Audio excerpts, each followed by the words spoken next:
Hello, everybody. Welcome to more Political Excess. Today, let's take a look at another hypothetical 2024 presidential matchup. This is pretty outlandish, but let's do Hillary Clinton for the Democrats up against Jeb Bush for the Republicans. Two political dynasties going at it one more time.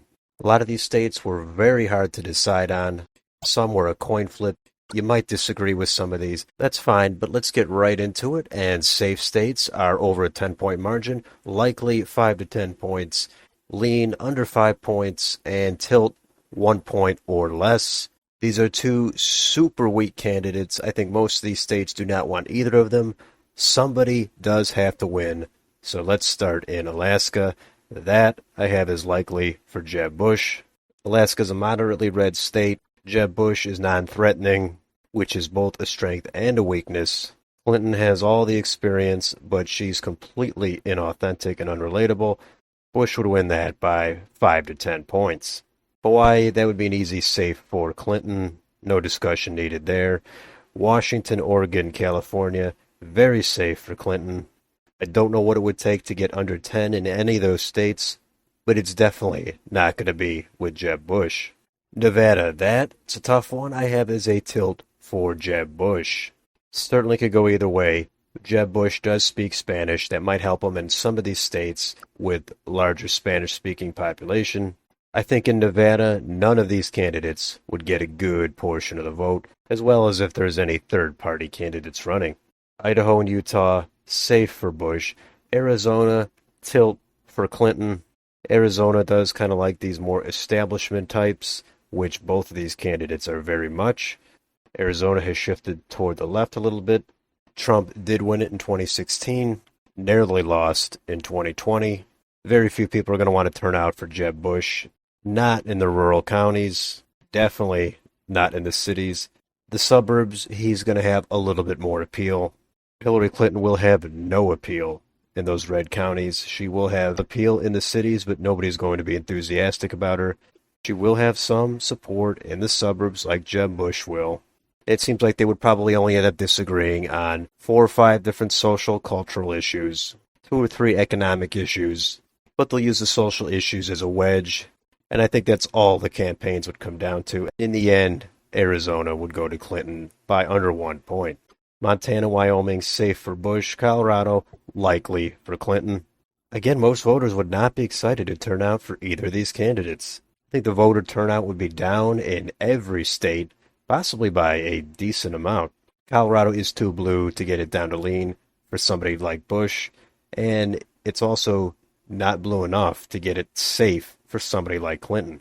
New Mexico, lean for Clinton. She would probably pull it out by a few points. It'd be closer than likely, but not enough for Bush to be in serious competition here. North Dakota, South Dakota, safe for Bush. Nebraska at large, safe for Bush. In that second district, the Omaha district, it's a few more points redder now than it was in 2016. Donald Trump actually won that by a few points back then. I think Bush, he has enough appeal to just win that by a tilt margin. Kansas, Oklahoma, safe for Bush. Texas, that is likely for Bush. Bush is a household name in Texas. Even though it's Jeb, that name is still going to have some sway, especially when it's going up against Clinton, who is pretty loathed in a lot of areas in Texas. Yeah, the trends are toward the left, but in this matchup, Bush is still going to win that by at least 5 points, maybe even up to 10 points.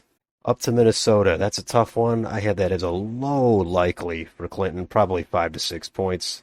There's a theme here, but I don't know who would be excited to turn out for either of these candidates in Minnesota, besides a very small slice of the electorate in some of the suburbs. So due to the apathy, the state will go to Clinton. Iowa is kind of the opposite. That is likely for Jeb Bush. That's probably mid to high single digits. Down in Missouri, Arkansas, Louisiana, that is all safe for Jeb Bush. Arkansas, I don't think the Clinton name is going to have much sway anymore. Definitely not getting it under 10 there. Up to Wisconsin, tilt for Jeb Bush. Wisconsin has more or less trended a little bit to the right. With two hated candidates, such polarization, I'm going to say Jeb Bush would eke out a narrow win there by about a half a point. Illinois, safe for Clinton. Michigan, tilt for Clinton. Michigan is probably trending to the right a little bit. That'll get it down to the very low single digits by about 1 point, but still not enough, I think, for somebody like Jeb Bush to actually win. He's just not going to excite a lot of that Rust Belt in the way someone like Donald Trump did. Both of these candidates have such terrible personalities. For a lot of the working class vote that is looking for something to fire them up, it's definitely neither of these candidates. Indiana, Kentucky, Tennessee, Mississippi, Alabama, all safe for a Jeb Bush. Let's do Florida. That would be Jeb Bush's home state. He was the governor there. Not that it really matters at this point, a couple decades later, but I do think he has enough appeal down in Miami and around some of those areas that have a Cuban population, and he would be able to win Florida by 3 to 4 points. Let's look at Georgia. That I have as a tilt for Clinton. I think those Atlanta suburbs have trended just enough toward the Democrats to be able to win it for Clinton, even though they're not really the biggest fan over there. I think Jeb Bush would just not turn out those margins in those deep red counties like he needs to. South Carolina, that would be safe for Jeb Bush. It's going to be right around 10 points.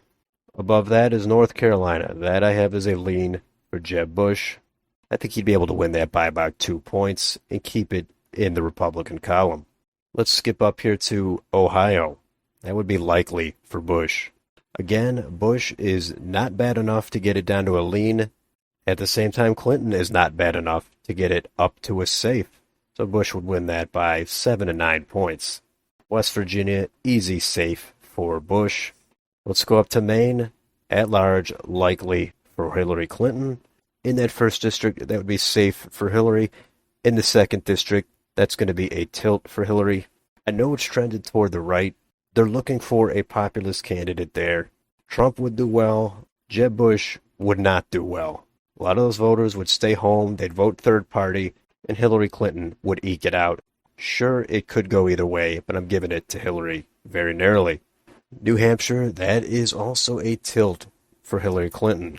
There's a lot of tilt margins here. It's very close. Turnout would be down. Nobody cares about either of these candidates. They don't want to support them. They might try to vote against the other candidate. In the end, I think it all leads to Hillary Clinton winning it by under a half a point.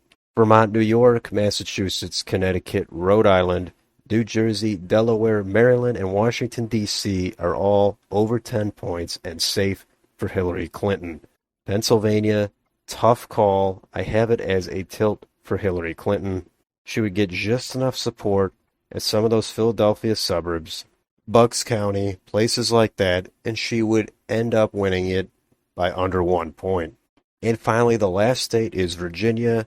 It's gotten bluer. They like establishment candidates. Bush is very establishment. Hillary is very establishment. Due to the trends at the presidential level, I have to give it to Hillary at a likely margin. I'll say 6 to 8 points. So that is my map, and that would result in 251 electoral votes for Jeb Bush, 287 for Hillary Clinton. She would win it. It'd be a close election. As I said, a lot of these states could go either way. You might disagree on 3, 4, or 5 of these states. That's fine. We all have our reasons. This is the map I settled on. Let me know in the comments down below. Do you mostly agree with this map, or do you think this is an absolutely terrible map and I missed it completely? And if you enjoy this channel, please like and subscribe, hit the bell for notifications, follow me on Twitter. Thank you for watching. I'll see you next time.